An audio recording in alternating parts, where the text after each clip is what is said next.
So we are back. We're back, and Aml Ameen is here. How do you feel? Great. I feel lovely, man. You put me up in this wonderful hotel. We got tipsy last night. Yeah, Yeah. A great restaurant. yeah. Life's fantastic. I don't drink too much, so that was fantastic. Yeah, man. Honestly, I'm so excited that you're here today because you're like a Swiss Army knife of an artist. You are an actor, you're a director, you're a producer, and you're a writer. I've been telling everybody that we've discovered this brand in Set Tracker to be about defying the odds, taking the leap. You're a person who has just done it. And the question I have for you, every artist has to eventually realize that they can't wait for permission to do their work that they want to do. They have to leap and take that leap. And so when you were getting going, were you terrified? Was it exciting? Did you think this isn't going to work or Side it of me that, might like, work? as Or, an actor, or as a filmmaker, there's like they're really two different roads I for mean, me. as an actor. Yeah, as an actor first. Yeah. Did you think there's a low chance of this working? No, That's I didn't. fascinating. I didn't. My journey. Everybody's built with like the different difficulties they go through. My journey's never believing whether or not it would happen. It was kind of being given the vision early, like from 6 years old. I want to be an actor. This is what I want to do.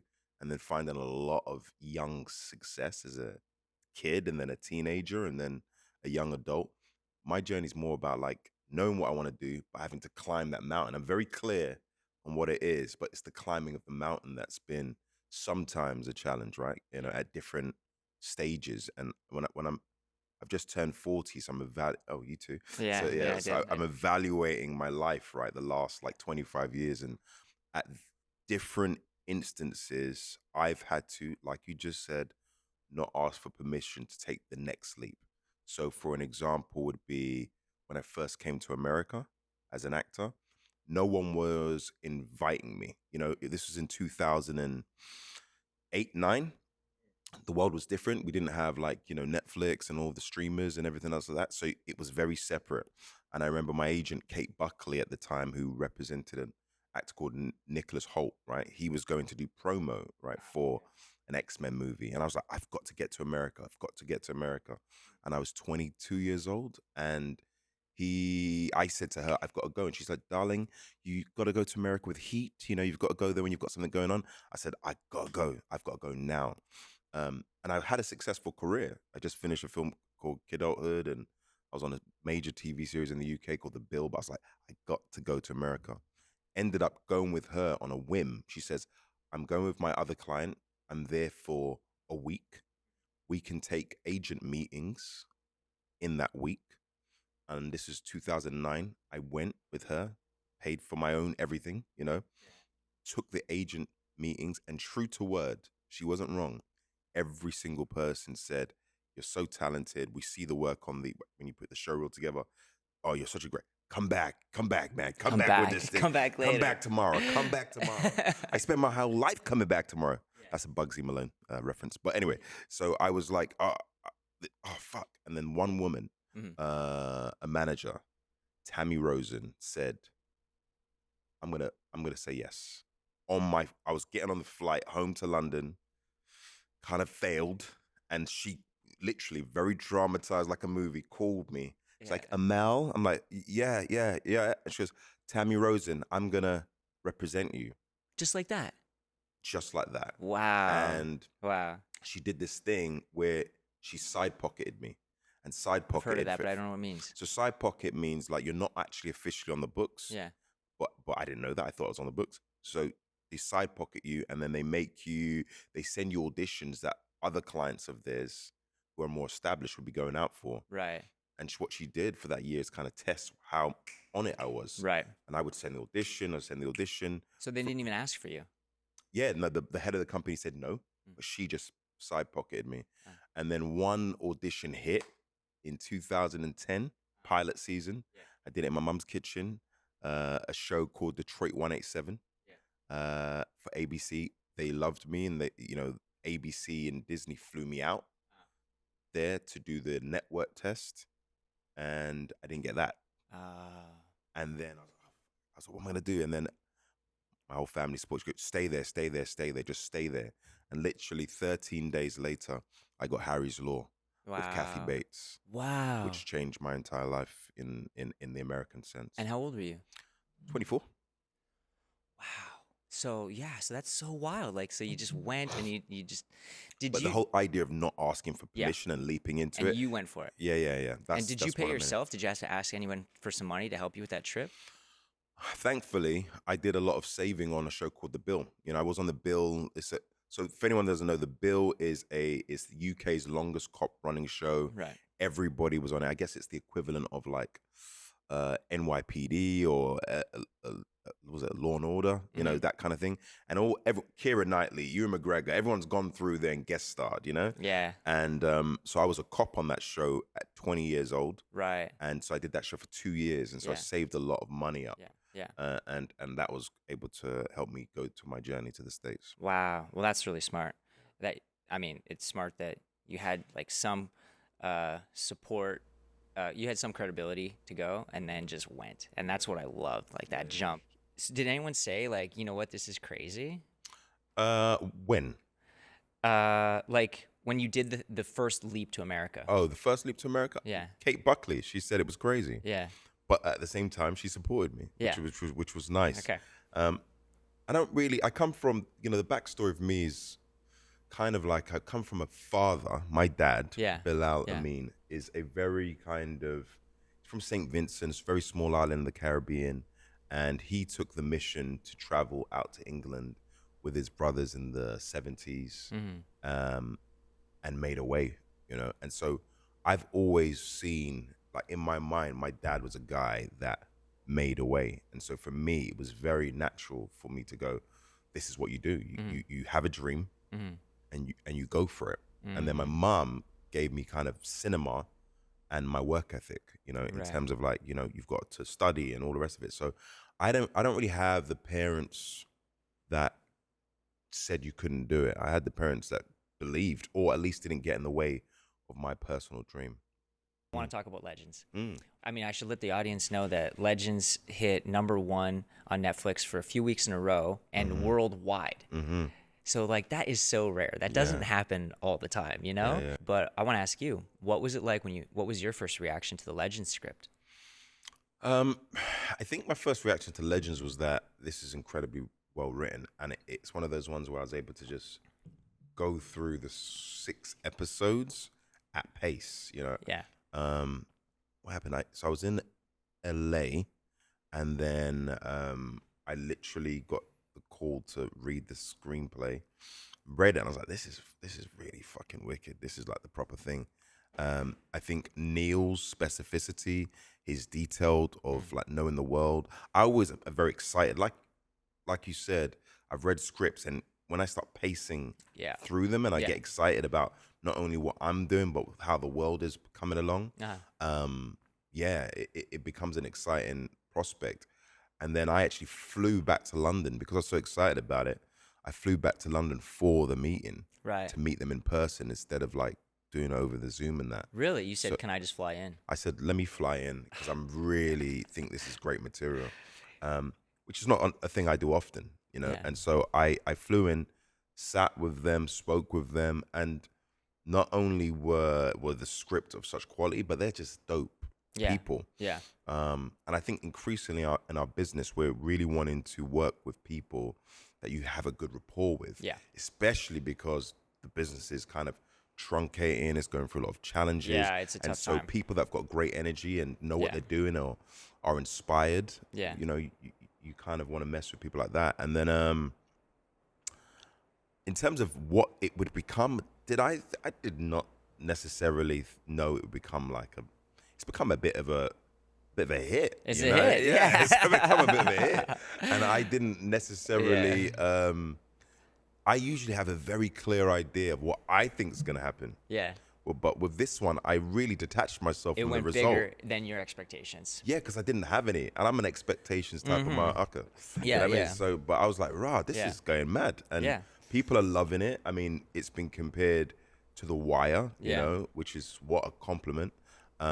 It's just gotten such rave reviews. I think there'll likely be a second season. Everybody wants to do one. Yeah. Which Well, that's is interesting because you guys, I can't blow the ending, but Okay, that's interesting. Yeah. And it's got a Netflix reach, so it's got to be like more pressure, or is there more pressure? Is my question. When you're on a show that's not an indie where you don't know if it's going to have distribution at all, like you've done those, Yeah. and then this is like, okay, you're doing something for Netflix. You can see even before you have the role, there's a team there. You know that. Is there more pressure? No. Literally, there is no more pressure. I think, especially with something that you know people are going to see. I mean, I've worked for Netflix a lot in recent years. I did obviously Legends, Man in Full with Jeff Daniels, Rustin Yeah, with Coleman Domingo. yeah, Did Sense8 back in the day with them. yeah. So like, I have a long-standing working relationship with like things that are going to be released globally, Right. and it does not at all put pressure on my mind in terms of that's a blessing. You're like, oh, people are gonna get to see my work. Yeah, You know, yeah. I think it's almost inverse. So I've done movies where we're not sure where the distribution's gonna come from, or we need to go the kind of old school cinematic route. Yeah. And sometimes you make a movie and critically or artistically you're satiated or people really enjoy it, but it doesn't find its audience. And that's And sad. that to me is a bit more criminal, sad Yeah. than people are going to see the work. You know what I mean? Yeah. I love the fact that we have kind of distributing platforms that go straight to the consumer now, you know? Yeah. Do you think that the people misunderstand anything in like about how that is the reality of film? Like, do you think the audience, I think often that I think to myself, like, that people don't really get that it's so hard to make a movie that actually gets out there and that they've heard of. I think people think, oh, you're on TV shows, everyone's going to see those. Do you know what I think? Honestly, I think that the audiences are getting really smart and sophisticated. I think there was a time, maybe 10 years ago, maybe 8 years ago, where audience was like, oh, you're on TV and film. And I do think because of social media, there is this kind of feeling that, oh, we've got to find this great material. Yeah. Oh, there's a lot of people now explaining the process. A lot of the filmmaking process, like with like recent Ryan Coogler or Christopher Nolan, they're explaining what we do behind the scenes in such like deep format. And I think that is keeping cinema and the interest on the art form of cinema intriguing to the audience. So, Yeah. yeah. I think that's true. And I think that it's like, there's like a bit of we talked about this last night. There's sometimes you can get more, or there's a philosophy that you shouldn't tell people how everything is made. I noticed that Christopher Nolan does release how he's making some things, but usually years after they come out. Like, for example, right now you see a lot of the Dark Knight truck explosion, the practical they made, the tiny one. And I don't remember seeing any of that during the marketing. And that's kind of the idea that, But he's doing the opposite of Odyssey. is he showing a lot? Yeah, behind a the scenes? lot of it's been showed, like the actual format of cutting film together. Yeah. The IMAX, the behind the scenes of Yeah. that. So I do think we're having to like let people behind the curtain of the Wizard of Oz. Yeah. And that kind of creates the movement of cinema. Also I think audiences, which I love, are answering, they're battling critics. Let's say, for example, the Michael Jackson movie, Michael, the critics had that at 32% and the audience had it at 95%. Yeah. And then obviously it's gone on to do the crazy numbers it's done. So there is this kind of thing where audiences are deciding what, all the recent movies of Obsession. Totally. I love that so much that when I see that too, that the critics get movies first. And so they're putting the reviews out, and then the audience be like, no, this movie's actually good. I think it's for us, you're taking power away from like the bigger news companies, and those old critics don't have the same taste making kind of power or influence that they used to. Power to the people. Power to the people. Yeah. I mean, it's even true that movies can have a second wind too, like, and they can find an audience much later. Yeah. That can always happen. We're in the midst of that right now, I think, which is amazing. Yeah. I think this is the best time, like, for that. And also there's a lot of power to the idea that you can make a movie easier than you used to be able to. The tools are in your hands more. So was there anything still talking about Legends, was there anything on it that was emotionally hard for you to do? We talked a little bit about this last night, but is there scenes that you find you're reading the script going, oh shit, I'm gonna have to do that? It's the wrong job for that one, though. It wasn't for this one. It was a pleasure to play British again. I've spent most of my career in my 20s and 30s in an American accent. And so actually it's a pleasure to like be doing a film where I'm using my natural accent. Well, I'll give you a joke actually. I just remember we were doing ADR and we kept Brady and Neil, who are Neil's the showrunner and Brady was the director. We're doing the ADR, which is like the audio digital recording for people listening to make sure everything's clear. And some of my accent was some of my accent when we listened to it is like I was coming back to do it and it was American. It was Americanized. Yeah. And because it's set in like 1993 Yeah. in England, they're like, Amel, can you not hear that word that you're saying? I'm like, really? They're like, there, like really? It sounds weird. I'm like, oh no, really. So that was the only times where that was challenging at times. Yeah. You're so Americanized now. Your accent's in it's like, come reverse. on, figure it out. But Well, that was it. That was kind of the challenge.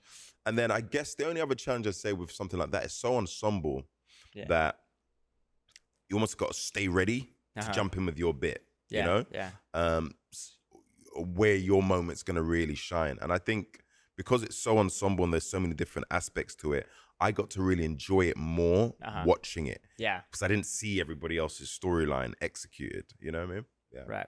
And was there anything hard for you on the criminal side? Did you do research about criminals? Because I know you're not, it's not a spoiler to say you're not a criminal in the show. No, customs officer. But did you do research on, did you research customs officers? Yeah, they gave us information about custom officers. But really what I did is I thought about my uncles and what their life would have been like in 1993, you know.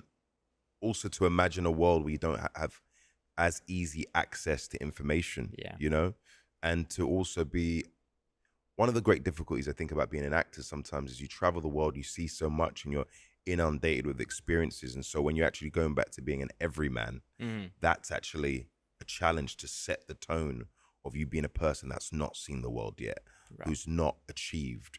One of the great things I love about Bailey is that he's a man that hasn't realized his dreams.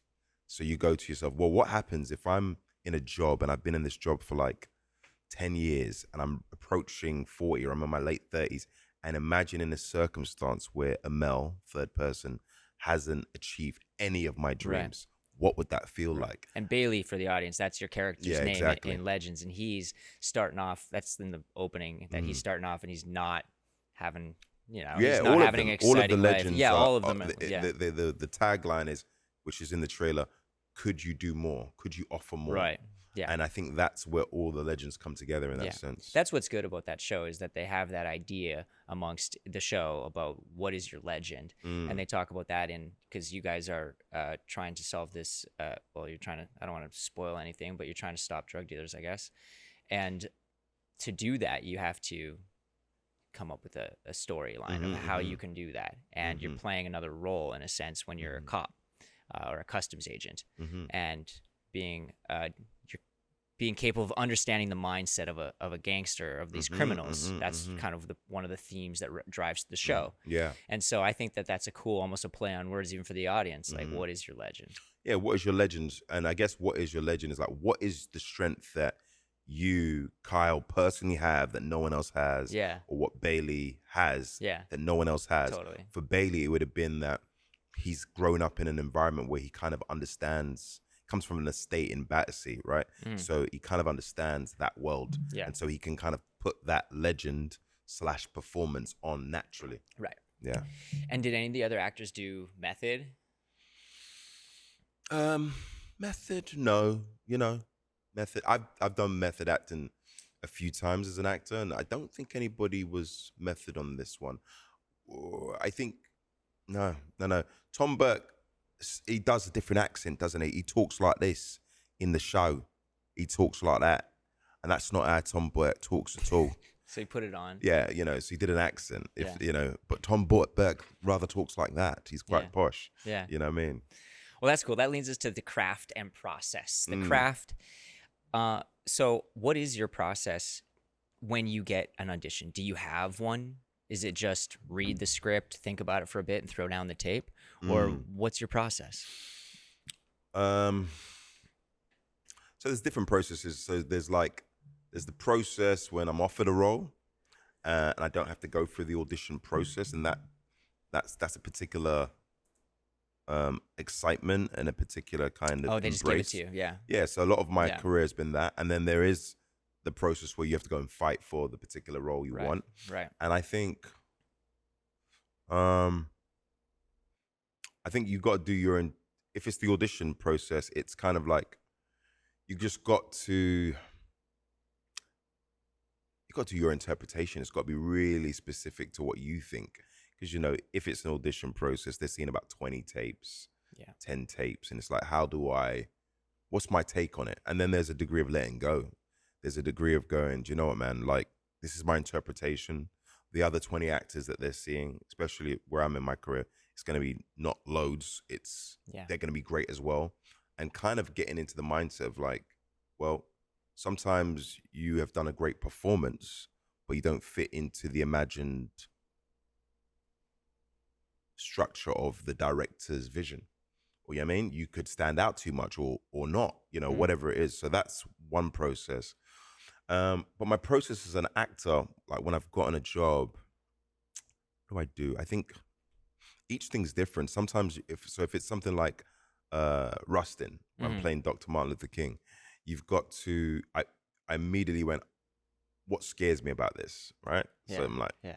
okay, the accent, Yeah. talking in that very recognizable voice, the visual side of him. All right. And so you start attacking the problems first. Right. And for something like that, for example, that's when I went fully method. Yeah. So when I got to set, I guess like after 2-3 months of preparation, everybody met me as Dr. Martin Luther King. I'd wake up in the morning, I'd start with the voice, I'd start in that. My driver met me as that guy. Really? When I was on set, they beautifully, like, really supported the fact that they knew that I was doing something that was really an undertaking, and didn't want to do an impression and wanted to feel it on a soul level. And so for me, I stayed in role, character, voice.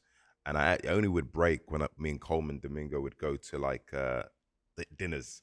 And we've known each other since The Butler, right? Which I did like 2011. And so we'd break and be like, yo, bro, and we'd have a nice, like, do you know what I mean? But to me, the anxiety of wanting to capture the spirit of King lent me more towards that direction. And I did the same process when I did Yardi, which was Idris Elba's directorial debut. And again, the anxiety of accent is a Jamaican accent. So we had to start different and learning that. My family are Jamaican and Vincentian, but I never really spoke in the accent. Right. So what I did with that is I moved to Jamaica, right? And I lived in Jamaica for 4 months before we started. My auntie Hazel Shalshani, she'll want to shout out. She took me, yeah, shout out. Boop, boop. We ended up, she took me into her home, and then we traveled Jamaica, and she introduced me to the studio sound people and some of the Marley family and all of these different people that would end up influencing who I was in that moment, And I just began to just started building my confidence to just talk like that.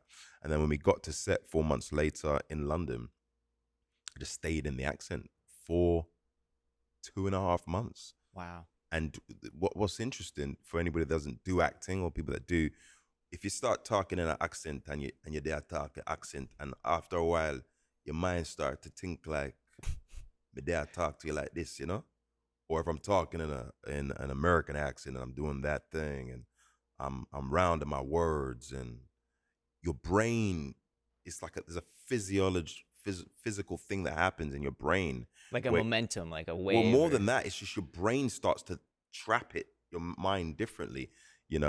We're all kind of versions. Like every now and again I hear, oh, you lived in America, and then every now I can hear you're Canadian. Yeah. Out and stuff. About. About. And so those different things kind of trap us in different personalities. I mean, when you're perpetuating that for a long time, in character, it does the job for you. And I personally love it. I love when that's been the case, Yeah, that's absolutely crazy. Yeah.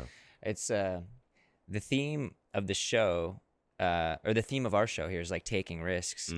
And was there a role that you missed out on that you wanted so badly that you didn't get? Man. What is that like? I have a friend who's one of my close friends is a dude named Dylan Playfair, shout out, and he has. When I lived with him for a few years, so I saw like a little bit behind the curtains of an actor's life. yeah, Yeah. about like sometimes you'd be out for. He was out for. I don't know if I should say, but he was out for some major thing with The life changing roles. yeah. Well, a director that we both loved, who's got some Oscar-winning hits, Mm. and it was a TV show by this director. And he thought he was there. He thought he was gonna get it. He was so excited. Yeah. And he was. I don't want to say crushed, but maybe Yeah. crushed. I don't want to Yeah. make him sound like, whatever. But Make him sound like what? What were you gonna I was say? gonna say a pussy. I don't want to make it. He's definitely one of the toughest dudes out there. All right, And big up that guy. Yeah, I gotta give him so there's no misunderstanding. Yeah. Dylan Playfair is a very tough guy. Yeah, but you know what it is, right? So, But he just wanted that Dylan role. Playfair, right? Is that Yeah, his name? Dylan Playfair. He wanted that role. Yeah. So there's always going to be a thing, and I was actually thinking, what actor probably doesn't experience this? And there is this kind of dream and perhaps illusion that you reach a point in your career where there is no more heartbreak. Mhm. I think that might be true for the 0.001%, but even for the 0.001%, right? Let's say it's like, I don't know, I doubt it. Brad, Denzel Yeah. Washington, and Will Smith, and they're all there. They've still got to go to that Oscar that night, right? Yeah. And they're all sitting there pretending that, oh, it's fine, I'm a winner already, you know. Yeah. And then you go, and it goes to Kyle, and they're like, Right. who the is that geezer? Totally, yeah. Right, and then they're heartbroken. Yeah. And so I think the journey of being an actor, which I've come to like accept, there is a degree of heartbreak because you're constantly in a state of once you've done the work, which is personal and spiritual and deep and satisfying, once it goes out into the world, Denzel's not as good as he used to be. You're talking about Denzel Washington, right? Or Russell Crowe doesn't, there's always going to be people constantly saying to you, you're brilliant and you're fucking shit. Yeah. And so this is extreme. And I think with actors that end up having a long career, you're in that situation constantly of, you're fantastic, you're incredible, and you're shit. Yeah. And you have to reconcile with yourself as an artist. Mm. And I think the way I'm learning to is like do the work and let it go. Like let it go. So Legends has become this kind of hit and this, I kind of move away from it. I've not been necessarily the best person at that because every time I go out to perform something, like my heart is on the line. Like I put my full energy into something, and I don't necessarily I take criticism well, but it's kind of like whether something is seen. Like I've got this film that I've done, which I really loved, great script, and it's not come out. It's been on the shelf for called Killing of a Nation. It's about the assassination of a Haitian president, Jovenel Moïse. True story. I star in it. I did it about 2 years ago. And it's just not found distribution. And so that can be quite, heartbreaking. So it is a constant mix and blend of things. Yeah. Another way I've kind of dealt with being an actor is really being a writer-director, and with acting, you often don't get to, there's a limited time of window when you actually do the thing, other than that, you're either like waiting to do the thing, auditioning for something, but there's only a little time when you actually do the actual thing, And so I've become what I've always been as well, is this kind of writer-director where I'm actually, when you're writing, you actually go through the full feelings of like, this would be great, that would be great. You're going through that full experience. And I didn't realize that journey started for me when I was like 11. When I've got like 8 siblings, 10 now, but the 8 went at the time. And so I would take them and we'd like do renditions of like Busta Rhymes videos, and I'd be the director. And there's actually a thing on my Instagram of me at 11 years going, I'm Spike Lee, man, I'm Spike Lee, so by the time I started making money as an actor in America, I took that money and started making short films. Yeah. Made about 6 short films. Yeah. The Pickup, Drink, Drugs, and KFC. And you wrote them? I wrote them and directed them and produced them. And I was kind of leaning on my British career as an actor, people knowing who I am, to kind of get people to want to work with me. You know what I mean? Yeah. And that was like when I was 23, 24, 25.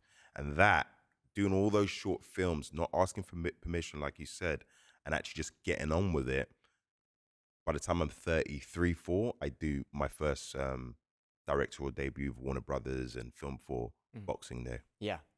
Well, I mean, that's what you have to do, Yeah. and it's fascinating that you say you get to exercise the acting emotions while you're writing, Mm. because I think there's major truth to that. Where, in some sense, when I do writing, some of the scenes are actually so personal that you're reliving some crazy emotions. Mm-hmm. And Mm-hmm. if it fits in the scene and you know that you lived something very similar to that, Mm-hmm. then it can really be a very emotional and sometimes cathartic experience. Mm-hmm. But it's also scary to like accept and write down and potentially put out into the world some crazy It's life of personal, yeah. something personal. Yeah. I love writing from that Yeah. perspective. When I wrote Boxing Day, it was totally from the perspective of experiences I had had or imagined circumstances of what things could be. Mm-hmm. You know, me living in America, taking my then girlfriend to American girlfriend to England Yeah. to meet my like British Caribbean family and what that would be and putting it in the rom-com genre. You Yeah. know, that was fun. That Yeah. was like really cool. And I love writing from that personal place personally. Yeah. Yeah. Yeah. That's the key, is to, when I do something and give it out for feedback, if there's any notes that come back, it's always about the part that's some kind of based on true story part. You know, that part's really good, or this is a very deep thing that you've written of. And I'm getting goosebumps like thinking about one or two of them. That's like, oh shit, that's a really tough time that happened. Um, so, like, do you think that you're able to consistently perform well always, or do you find that you have some takes, or sometimes you're like, give me another, like to a director, like I didn't do that one good? I'm so fascinated because now you've been doing this for a long time, and Yeah. so do you think that all your takes are good? I think all my takes are good. Wow. No. Uh, Okay, well, there's the answer. No, moving no, on. no. You know, and then good, I've learned, is such a subjective point of view, right? Yeah. So I remember working with Lee Daniels on The Butler, and he would have you roll. Mm-hmm. He'd have his camera operator roll before, and so you're there, you're smoking, and that bit of honesty Yeah. is what he's going to capture. Yeah. And so sometimes, if you're too in your head as a actor, if there's too much Amel mind present, like Mm-hmm. watching me, you mess up. Like you're in the way of like seeing that kind of magic. You know Yeah, what I mean? I fully agree that And we so would you have to find let in go. editing, which I do, Mm, I would find great moments when mm, somebody doesn't even know the camera's lit. It's right mm-hmm, before maybe mm-hmm, action or something, and you're just looking for a beat, mm-hmm. and then you can mix it in. And So, sometimes you do a performance where you like that really fucking works. I mean, I remember doing The Porter, which is a Canadian yeah, show. yeah, And I remember having this really beautiful, cathartic experience where I'm playing the piano while I was pretending to play. And it was a really, I was going for it. And it was like, I was feeling something like personal to me and the character Junior. And then the director came up to me afterwards. God rest his soul. He's passed away now. And he was like, brother, that was amazing. Amazing. My God. We can't use it. It's not going to cut together with the journey of the character. It came too early. And so that's another thing that you have to kind of like give over to. And that's I think that's one of the things I'm just kind of freshly thinking I've been learning to do, is kind of give over to the director. just everybody's process, you Yeah, know? yeah, Um, and that's come from directing and producing myself, yeah, understanding that it's a puzzle. yeah. It's a magic trick and a puzzle we're all putting Adrian together. Brody was in The Thin Red Line, and he Mm, thought, because it was based on a book mm, based on his character, that he would be in the whole movie as the star, and mm-hmm. he's barely in the movie. Really? And I heard this story of Man. him crying, like being like, "I thought this was about." Isn't this about me? Yeah. Dan. Okay, so what's a suggestion for actors out there Mm-hmm. to stay consistently good? You kind of mentioned it a second ago about giving over, and also recognizing that you can't be too Amel, whatever you're trying to do. Sometimes it's the moment in between. But any other tip?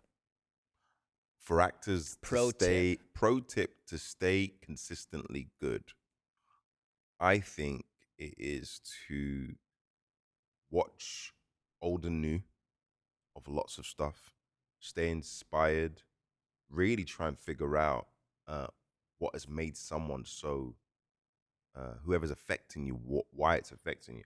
I've gone back on like an Al Pacino thing. I was watching Carlita's Way the night before I came here, and I'm like, what is it like that's so incredible about him in that moment in time? And for me, what I have to do for that particular performance is like age. Mm-hmm. He's 53 when he's doing that movie, so he's got all this life experience that's on him. So the camera's picking it up, all of that. There's a confidence in just speaking and not going, this is my moment, this is my moment, this is my moment, and obviously Al Pacino is also known for like making his moment, she's got a great ass, that kind of I say it to my wife all the time. yeah. She So says it to me. yeah. And so he's known for That's like an doing improv, I suppose. yeah, he's I known heard. for doing that, but there's such a quiet. Well, I was watching Al Pacino in Frankie and Johnny, Yeah, and he's so alive and he's so yeah, there in the moment. totally. He's properly in it, like he's alive there in the moment. And um I think studying people that you admire helps, and then practice. And that's the great difficulty, right? Because it's like, when do you get time to practice, or when do you get a substantial role? And I think someone said this I watched this on a YouTube clip or something, but a lot of actors do this thing where if they get an audition, that is their 3-minute performance. That is their theater Mm. piece for the day. I've never taken that attitude. I've more taken the attitude of like, let's get this and let's get over the line, and it's worked for me in many sense. But at the same time, I think that there's something beautiful about that. It's like I'm just practicing the part, or I'm getting to show my stuff today, You're working out. working out. Yeah. Okay, well, that leads us to our segment, Director Do's and Don'ts. And this is presented by Hadron Films and Stage 6 Studios. Thank you guys so much for Big up. this. It's beautiful, isn't it? Chris Wilkinson and Jesse Einstein at Hadron Films, along with Sam Weir and Zach at Stage 6. These guys are amazing, and I've known Chris for nearly 10 years. During that time, Hadron has helped bring independent films like Z, Stillborn, and Spiral to life. And what I appreciate about these guys is that they genuinely care about filmmakers and the stories and the artist side. And so grateful for their support for today's episode. So, for Director Do's and Don'ts, what do actors appreciate that directors do for them? How do I act? I think it's so different for every actor, No, for you. Oh, right, for me. What do you appreciate? Getting out of my way. That's a big one. I think really great directors, for me, have cast each person knowing their particular strength, and then really great directors learn the personality quickly of that cast member. Mm-hmm. It's not like a one size fits all for people. And so, all the great directors that I've worked with, they know, okay, I'm charging you with this responsibility. You go forth and then bring it on the day. And they give the space, and when you get a more inexperienced director, which I've worked with those as well, they are micromanaging every aspect of you. So when you work with, I don't know, Regina King, Idris Elba, George C. Wolfe, Wes Ball from The Maze Runner, these guys, they have confidence in who they've chosen. That's been my experience. So I enjoy that, the space to be the guy, to be whoever it is I'm playing. So that I'd say that mostly. Yeah. And that's, you kind of covered a common mistake, is to not do that. Or to Yeah. give not crowd them. But simultaneously, I'd say as a director myself, when I did the Boxing Day, I was like, oh, I learned I have to know each person's stuff. So with Marion Jean-Baptiste, who's like an Academy nominated actress and good friend, I was like, I got to stay out of her way. I've got to stay out of her way. With Leanne Pinnock, who was a real life pop star, but first time actor, I had to coax and beguile and help, and then with Asia Naomi King, it was more like a collaboration, and suggestion. So I think that's the number one thing for me, is the space, but that's because that's my personal personality. But with other actors, I understand that you have to be really prescriptive with each person. Hmm. I love that answer. Mm-hmm. I love that answer. I think it's so true. You got to know, Mm-hmm. and then like if you're dealing with a pro, you Mm-hmm. cast them, let them run. Mm-hmm. And okay, so common mistakes we talked about: communication and trust. How how do you how does a director improve that in your experience as an actor? Communication and trust. Oof. How does a director improve communication and trust? Like what's something that they can do Mm, that, or what's something that you do now that you're directing that you know actors will help uh, feel that they can trust you? mm. I mean, look, I think the directors I most fall in love with as an actor are the ones that I completely have faith in their kind of in the world that they're building. You know, they know the material, or they have something that is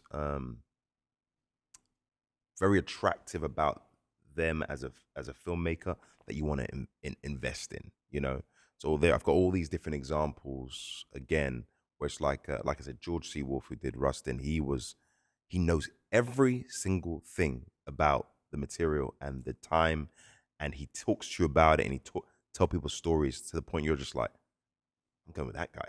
Whatever you say, I'm going with, right?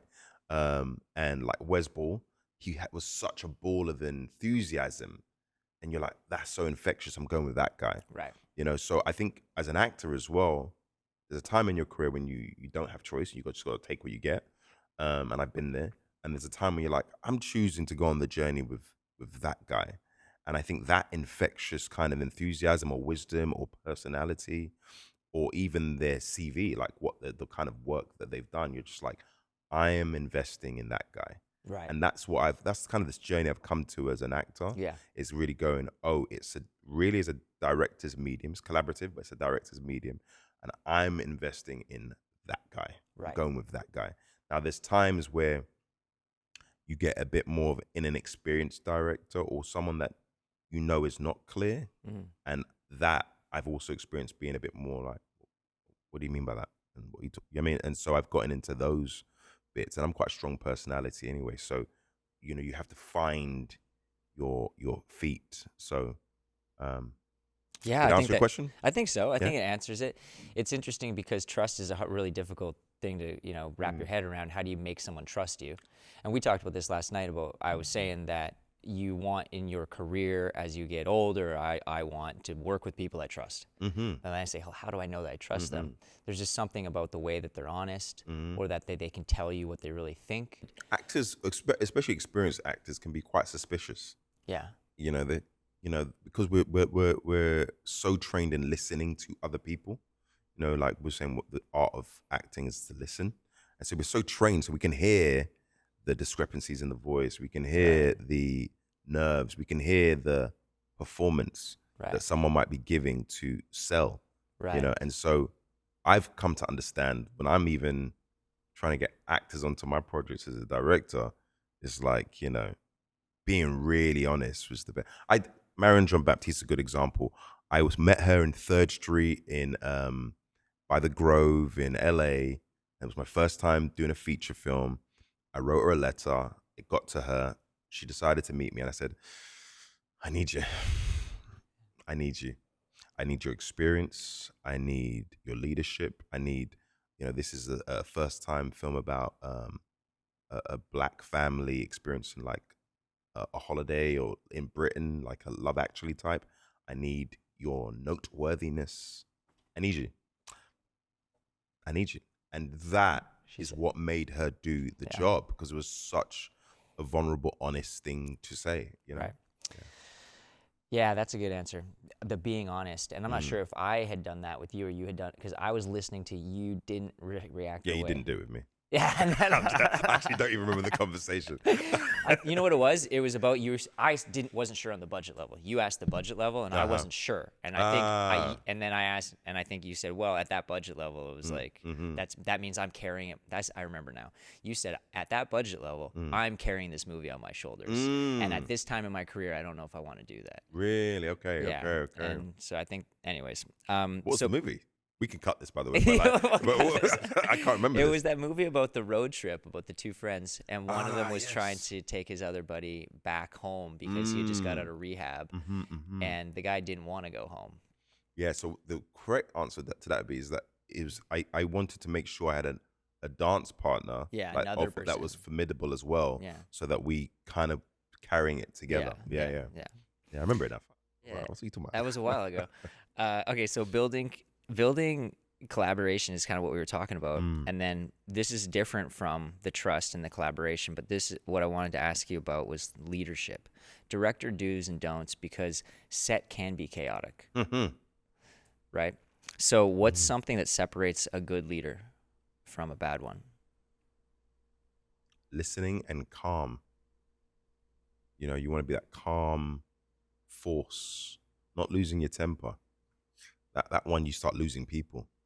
You know, because and I think there was kind of, or at least I remember, there was kind of like it was kind of in vogue for many years, like the crazy director or the crazy producer, you know, and it worked. But I think we're just in a different space in human life where people are just like, you know, calm. We come to understand that calm, or the managing of one's emotions, speaks to a very particular type of strength, you know. And so I think that's a do. That's a do. And a don't probably would be like, this is my film and this is you know, it's like you kind of lose people. Yeah, You worried about your mic? I was. Yeah. Yeah. Are we good? Yeah. So, okay. See, I was saying actors can see every little Yeah, micro you thing. noticed that one. And I was also actually thinking, I was racking through my mind of all these experiences with different directors, some more amateur and some more professional, losing their temperature or not, or even just acting frazzled. And I was just thinking about the people I had seen, and the ones who were, a couple really calm guys jumped to my mind who did it really well. And I'll give a shout out to Kurt Harder. Wow, wow. We need an air horn in here. You do need one. That'd be fun. Next time we're going to have the air horn. On the last project I was the PM on that he was the director was Influencers, and Kurt has now directed, I can't remember, it's around 6 or 8 movies. Wow. And Influencers has done really great. And he was so calm in prep, like giving trust to delegate to the team and saying, guys, like whatever you guys think is best. But I remember him being just calm as a cucumber. Never did I see him really raise his voice, actually. Yeah. It can happen. We're all human, but no, I I think, mean it can happen, but there was stress for sure, and chaos happened, but he wasn't chaotic, like generally. And actually, that's his personality in general. So I was thinking that is probably a good attribute for other directors out there. I also think the tone of the film. Like, I used a lot of enthusiasm on Boxing Day because it was like a romantic comedy and a bit of an adventure film. So I played music, and there's a lot of enthusiasm and energy, and you know, that was the tone of the film. But then moments you have clashes, you kind of got like, I remember, you know, I'm deep into meditation. So that's something I would gravitate towards, like really quickly, like jump in the bathroom quickly, lay down on the floor and just go and give yourself that time, and then go, all right, let's get back at it. Yeah. You know? Yeah. That's cool. Well, that leads us to our guest question. Boom. So let's get Josh to cue that up, and you're gonna hear the guest question here. Oh shit. Oh, someone's coming in. They've pre-recorded. Pre-recorded. That's cool. Alrighty, you ready? Yeah. Yeah. Aml Ameen, how you doing, my friend? It's Menhaj Huda. Yeah, Hoods. Hoods, as you know me, since, well, back in 2003 when you first came to the audition for kidulthood. Man, like. Well, a lot has happened since then. I've watched your career go from strength to strength, and I want to say a huge congrats for your role in Legends that you've just done. It's looking great, and you're incredible in it. And also very, very happy to see you connected with my friend Kyle, and you guys are working together, and you've been doing this podcast, which is fantastic. Nice. Kyle asked me to drop in and ask you a question. So I just was thinking about a time during the shoot of Kidulthood when I had to take you and Adam Deacon and Femi to the side, because once you met each other and got together, you were creating a lot of magic for the film and on screen, with the way you were connecting and just vibing off each other. But I had to kind of take you aside and give you a little note, I think, with the boys, and then it was just you and me, just to remind you how important this project was going to be for your future and for us in general. So yeah, I'm wondering if you remember that as clearly as I do, and hopefully you can tell us a bit more about it. I'll see you soon, buddy. Bye. Ah, that's nice, man. Aml Ameen. We're back. We'll He's get it. gonna It's all right, we get get it. Do you remember that? Do you remember him taking you I aside? remember it like it was yesterday. I've got the benefit of diarying. I've got about 28 years worth of diaries Wow. and entries, so I can go back to today in a decade and know that we had this conversation and how I felt and all the rest of it. So I'm often reminding these guys what life was like, And So you're gonna diary today, yeah? yeah, I will. Yeah. Well, I left my diary at home because I didn't want to pack, but Yeah, when I get back, this Wow, will be yeah, that's good. it'll be detailed. Yeah. Years and years. I've been doing it since I was 15, 16. Anyway, I do remember it. I remember it. And I remember it significantly because it's 20 years since that film Kidulthood, Yeah. which did change my life astronomically. I've been reading about that time, and I remember Hood's taking me aside and saying, you're leading this movie. Because basically, the boys got together and we were just having a right old knees up, man, just laughing, and it needed that kinetic energy. But he took me aside and said, your performance is going to be the anchor for this whole film, because I was the lead of the movie, and what you do here will echo through your life, through time. And yeah, it switched on what I'm already like, but switched on that very serious artist in me that's kind of reaching for the truth. I'll give you an even more connected, entertaining story about that. We got the roles of that film in 2003. Do you know this story? No. Okay. So we got the roles of that film in 2003, Kidulthood. And then the financing, like we know as filmmakers, fell apart. Yeah. And the film went away. And then in 2004, the financing came back up and everybody got their roles except for me and the lead girl. I had to audition again. And because they were like, you've grown up more, you're a bit more mature. I'm like, what? It's been a year. So I auditioned and they were like, okay, it's down to you and another person. This is a role I already had from last year, did the table read and everything else like that. That's so I'm like, my brain's going off, like, ah. And then it was one of the greatest things that ever happened to me. Yeah. It's one of the greatest things that ever happened to me in retrospect, because I went home that night after crying in my bedroom in my mum's house, and I learnt the entire screenplay. For a week before my next audition. And I came to the audition. It was me and the guy that would audition against me, and then also the entire cast from last year. And then Hood's like, look, I've got this other scene. Menhaj said, I've got this other scene. We're gonna do another scene. I said, oh, cool, I know it. He goes, it's a new scene that's in the script. I said, no, I know the movie. Because you know the entire script. I said, I know the entire script. Oh no, and that's he amazing. was like, okay. Yeah. He knows the entire script. Let's see. And so I went and did it. Bam, smashed it. He was like, what's going on here? Next one, bam, smashed it. The boys came in. They were on their pages. They were living life, weren't they? And I'm bam, bam, bam. And then we did the scene with the actress who would play Red and all the other actresses that were auditioning for it. And it was like bam, bam, bam. And it completely changed the way I worked. Wow. That experience forevermore. Yeah. Forevermore. Yeah. So yeah, what an experience. And it's always heartwarming to hear his Menhaj, or we know him as Hoods, that's what we call him. I never called him Hoods. Yeah, Hoods, yeah. So as soon as he said Aml Ameen, I was like, oh, Hoods. But it's heartwarming because, he's a part of my life's history. Yeah. Yeah. Well, that was a big movie for you. Yeah, man. Yeah. Yeah, And yeah. starring young, Yeah, yeah. and it just was a great movie. 19 is crazy. It's wild. And then, there's like, it's interesting, but to have a movie that lasts, like, that's what is fascinating. I love that because you can make a great movie and it just has relevancy for like maybe 100 years is a long time, but dozens of years. Yeah. And that to me is just so cool, right? That once it's done, a lot of businesses have to maintain their costs. They have, if you're making skateboards, you have to keep making them to sell them to your audience. Your business has relevancy, but now people want you to make them. You have to continue operating. But a movie or a song or a book, you make it and you put it out there. And if people love it, actually a book is, you still have to manufacture the book. A movie, you don't. It lives forever. It's done. And it just lives. And people can digitally now, they can download it. I love it. I think it's the coolest thing about movies. And you're wrapping acting, visual arts, music. You're wrapping all these things together. It's the most it takes everybody's art to make all together. to make it happen. I think it's just so cool. Yeah, man. Yeah. So now we're up for Name That Movie Quote. Okay. Okay, so we talked about this last night at dinner. What's your confidence level for getting this movie quote? Because I changed the one I was going to do. Yeah, well, now it's gone down, isn't it?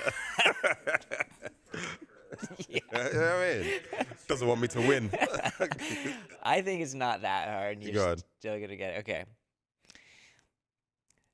This is the world's smallest violin playing just for the waitresses. I know that one. Damn. This is the most. Okay, what is that again? Genre? Crime thriller. Crime. Crime thriller. Okay, cool. Another tip? You need another tip? Yeah, go on. Okay. Tarantino. Oh, Once Upon a Time in Hollywood? No, it's early. One of his first movies. Wait. Do you want the line before it? Yeah, go on. Yeah, go on. I'll take that. He says, "What? You don't tip? Oh, right. Okay. You don't tip? Okay, it's Reservoir Dogs. Yeah. You didn't get it. Oh, Yeah. so close. So second. What was the one that you took away? The one I took away is, as long as I can remember, I always wanted to be a gangster. Ba-ba-da-da-da-da-da. The greatest film, Goodfellas. Yeah. Bastard. Yeah. Let me win, man. Well, you said, yeah. Right? You started naming other Goodfellas quotes last night. I was like, that's way too easy. So I changed it. And then this one's just for the audience. So anybody listening out there who wants to win a free sticker from Set Tracker, Nice. comment on the post that we put up on Instagram that you'll be a collaborator on, and just comment if you get this quote. The quote, don't say it. Nobody Okay. say it here. This is Yeah, just for stick the it, guys. audience. Is a guy told me one time, don't let yourself get attached to anything you're not willing to walk out on in 30 seconds flat if you feel the heat around the corner. Okay, that's for the audience. So. I mean, you just giving away good ones for everybody else. Oh, gosh. Okay, so this next section I'm really excited about because this is fun to me, and it's also kind of like you can go, it's pick your own adventure about how much you're willing to tell me. That's brought to you by Ian Chastable at Best Coast Picture Cars and Tom Kadinick at Picture Cars West. And they provide some of the best care in the picture car business. They're collaborators with the directors. So I worked with Ian on independent shows and on a major TV show for Apple. And they really try and help you find the right car for the vision instead of just giving you like a binder full of cars. And so let's get back to the conversation. This is Affluenza, and thanks to our sponsor. So the Affluenza segment here is about exploring the relationship between money, ego, and status in Hollywood. And it's a term that was coined by an actor named Richard Harmon, who told us on this podcast that his buddies used to say, you get a role and you get the affluenza. You think that you're wealthy for a second. Affluent, yeah. And he was saying, you can't let that get to you because you got to save. Even you never know when there's not going to be a role for a while. And don't overspend your money. So do you think that does Hollywood pressure actors to look successful? And is there a money mistake that you can make? Oh, yes. Tons of money mistakes you can make. But does Hollywood pressure actors to look successful? Yes. Yes. I think there's a particular time in your career when it's like you start inheriting the cost of, here's the stylist and here's the makeup people and here's the, you know, all the different elements that come in. Mm-hmm. Here's the brands, you know. So I do think there's a pressure to look successful. Um, I think there's become more of an understanding that it's kind of a, for many people, it's a blue collar job. Do you know what I mean? It's like, you know, you're getting to set and Yeah. you're really just working within it. So I think there's a pressure to perpetuate the idea of one has made it, Yeah. you know, and because it's a shiny thing that other people want to grab and touch then, you know. Mm-hmm. But I think the more you get up in the business and understand there are different levels to making it, you know, and then continuing it, longevity, that becomes like the anchor. Like making it, okay, you're on a show, right? Say you're on the show for like 7 years. You have made it. Like there's a degree of making it. You've made it as an actor. You can have a lifestyle and all the rest of it. But then maybe your dreams are a bit different. Maybe you want to, you know, win awards in the business, or maybe you want to play diverse characters. And now you're stuck, like we were talking yesterday about an actor friend you have, Mm-hmm. where they're kind of stuck Mm-hmm. in a particular version of themselves, right? Mm-hmm. So making it, I think, is a continuous journey for a lot of actors. You know, even when you win the major awards, a lot of actors have complained that once they win their Academy Award, that, oh, like I thought my life was good. I thought it was gonna be inundated with offers. Yeah. I'll give you a story. I won't name the guy, but I remember a very famous guy who inspired me as a kid. It was like the first movie I watched that was like I was allowed to watch it. Like it was a 15, you know, like an R-rated movie. And I watched him. He won the Academy Award. Years later, I'd work with him on a movie, and then years later, he would sign my visa to come into the States for Harry's Law. And then years later, it's not my friend at all, this guy. And years later, I ended up in the same boxing gym as him. Mm. And it's, you know, this is an Academy Award-winning actor. Uh-huh. And I was like, man, you know, how's it been going? What's going on? He's like, down on my luck, man. I'm down on my luck. I'm like, what happened? He goes, listen to me. Just pick good work and continue to work and be good in different stuff. You know, I chose a couple of roles where it's like, you know, I'm the lead, in dud movies, Mm. or I chased this money and now I'm not hireable. And this is an Academy Award-winning actor. If I said his name, everybody would be like, and you might go, oh yeah, Yeah. it'll be a double entendre. But like so to me, I think chasing like great work is a part of the longevity. Now, in terms of spending money, I've always been pretty much, you know, a frugal-ish person. Mm-hmm. You know, I've been very good at not earning money, retaining money, and not overspending money.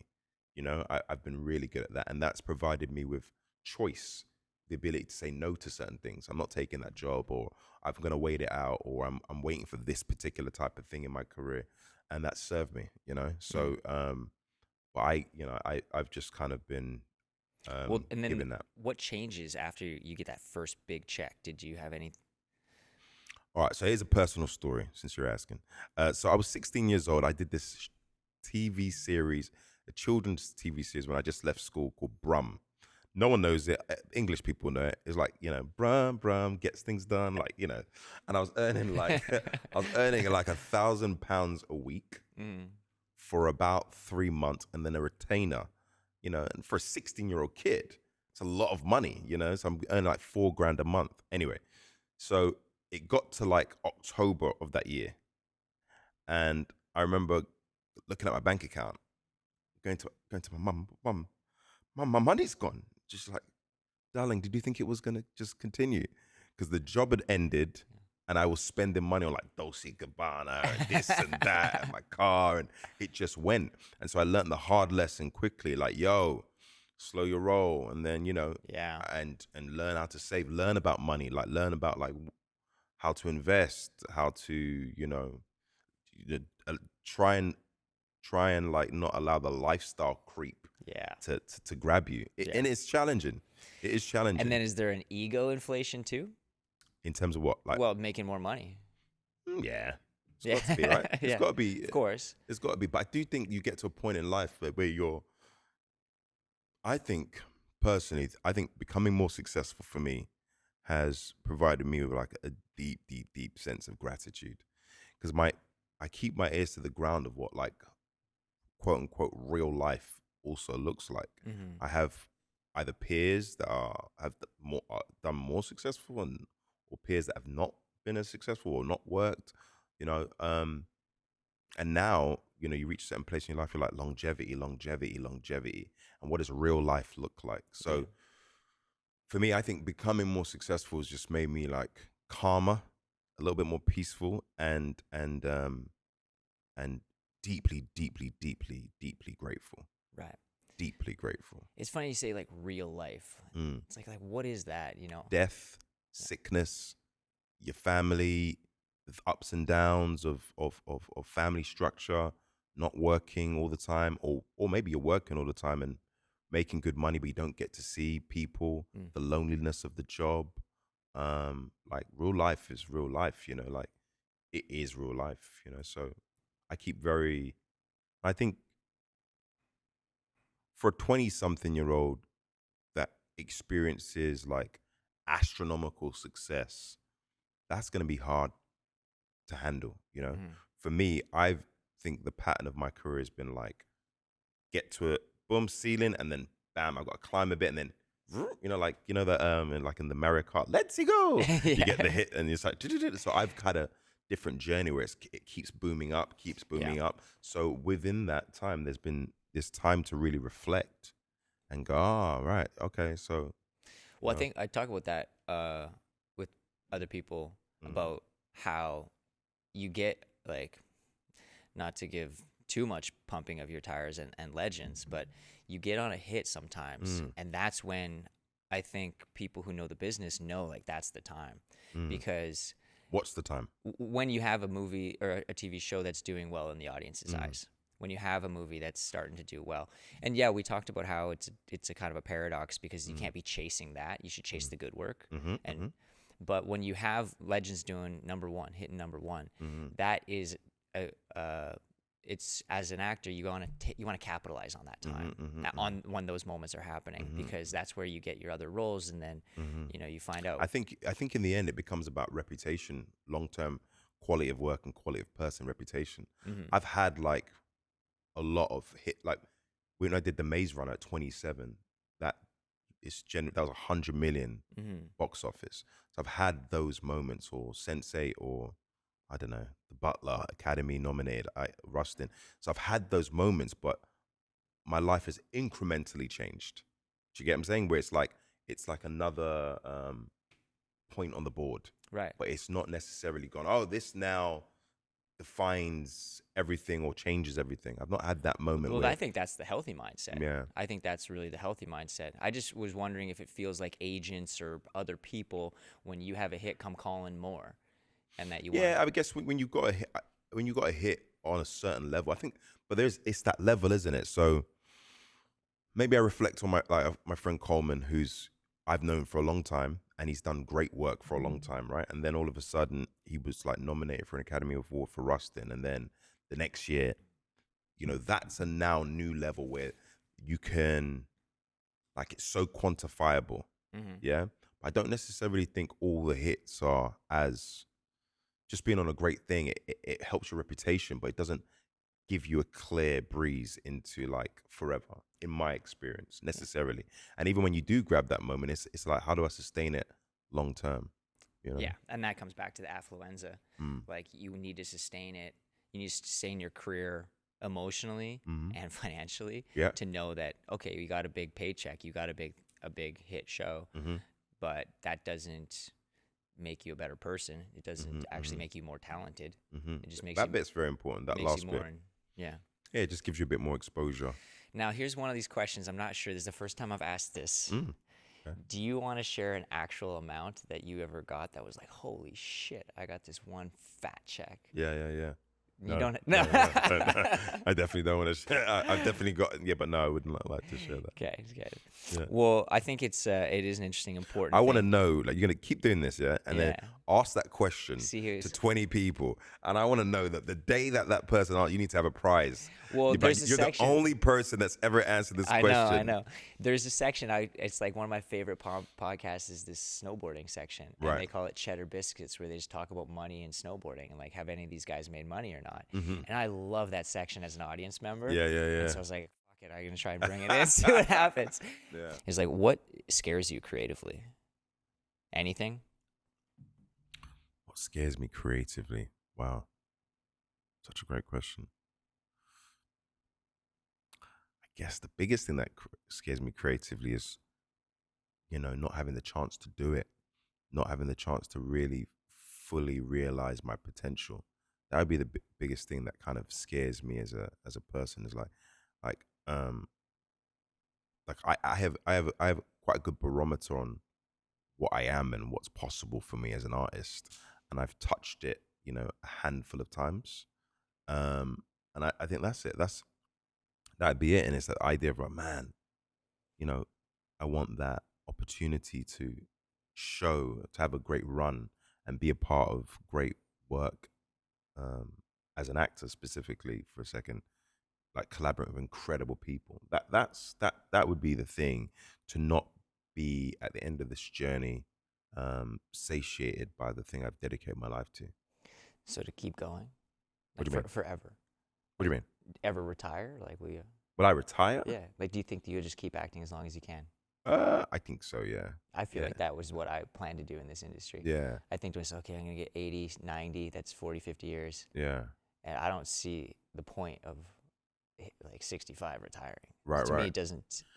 A lot of my favorite performances, I'm realizing those guys were, of serious age. Mm-hmm. Again, Carlito's Way, he was like 54 Yeah. years old. So that you can keep, there's something to studying the human experience or watching the human experience that can become increasingly enticing and attractive if you're dealing with the right kind of stories Yeah. that are appropriate for whatever era of life you're at. Yeah. Right. And is there is there specific stories now that matter to you more that you want to be involved in As an actor or as a director? as a person? As a person. Yeah, I think, I think what's happening to me as a filmmaker, there's this desire to canonize certain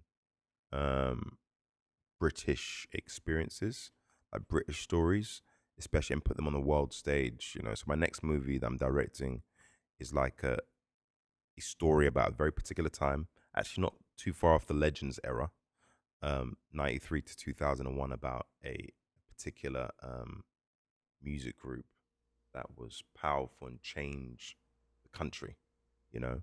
And then from that, I guess the next dream is another film. But yeah, as a filmmaker for sure. But as an actor, I'm looking to just like,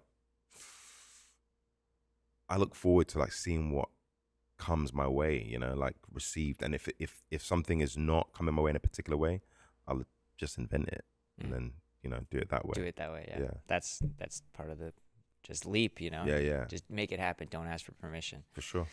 Cool. So, hot takes. We're getting to hot takes. So, Rapid fire. fast answers. Most underrated movie that you love? God damn. I can't do this fast. I know that's a tough one for.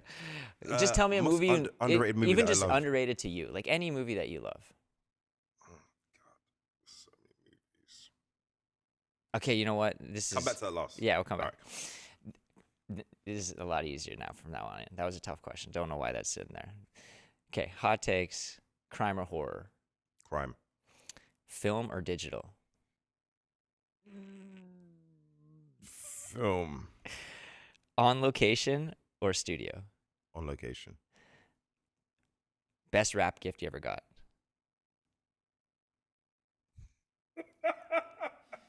I said it in my head and I was like, no, don't say that. You say it. Hell no. Come on. Best rap record go. I guess got a watch. A watch. That's a nice rap Yeah, gift. got a nice Normally watch. it's some T-shirt or Yeah. backpack. Okay, so worst rap gift you ever got? Man, they give a lot of bad rap gifts. They man. do. There's a lot I of think they're all rap bad. gifts, man. The only one I ever got that was good was a cool little shot glass from The Terror. Yeah. Like one of them dumb, like a dumb T-shirt. You know. There's so many and the backpacks are great, but they put a terrible logo on it Yeah, of man, the show. It's like so many bad rap gifts. they're mostly bad. Do better with rap gifts, man. Yeah, but it's expensive, and you know why? That's why they're bad. It's because it's the last thing that. Well, it's kind of sponsored, isn't it? Well, this comes out of show budget. Yeah. It's And kind then of the sponsored. PM at the end of the day is like, Yeah, cut that down. do better, man. Crafty, yes or no? Crafty's an interesting thing. It's hot takes, quick. Yes or no? Oh right, okay. Crafty's in it. No. Yeah, avoid crafty. Practical effects or VFX? Practical effects. Yeah, practical effects. Rehearsal or improv? Rehearsal. 1 take or 10 takes? 10. Hardest scene you ever filmed?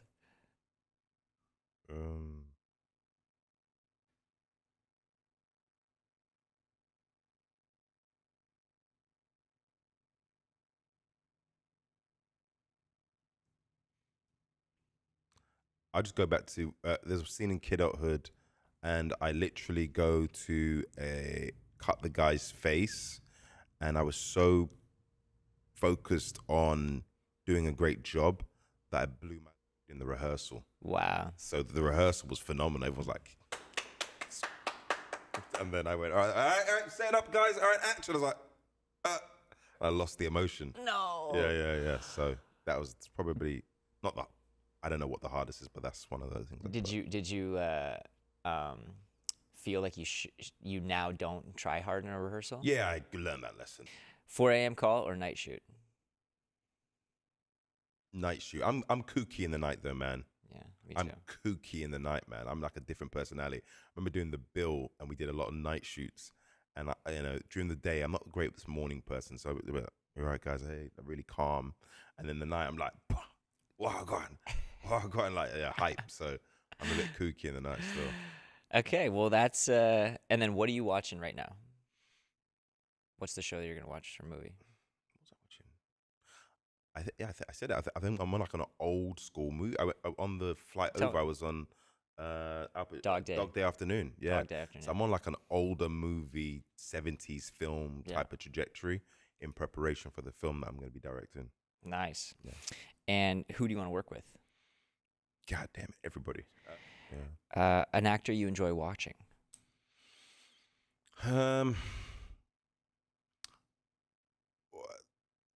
So many, but one that I really love is an actress called Nicole Bahari.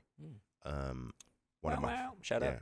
Boop, boop. One of my favorite actors. I say it to her all the time, but she doesn't believe me. She thinks I'm gassing her, but like for real, I think she's incredible.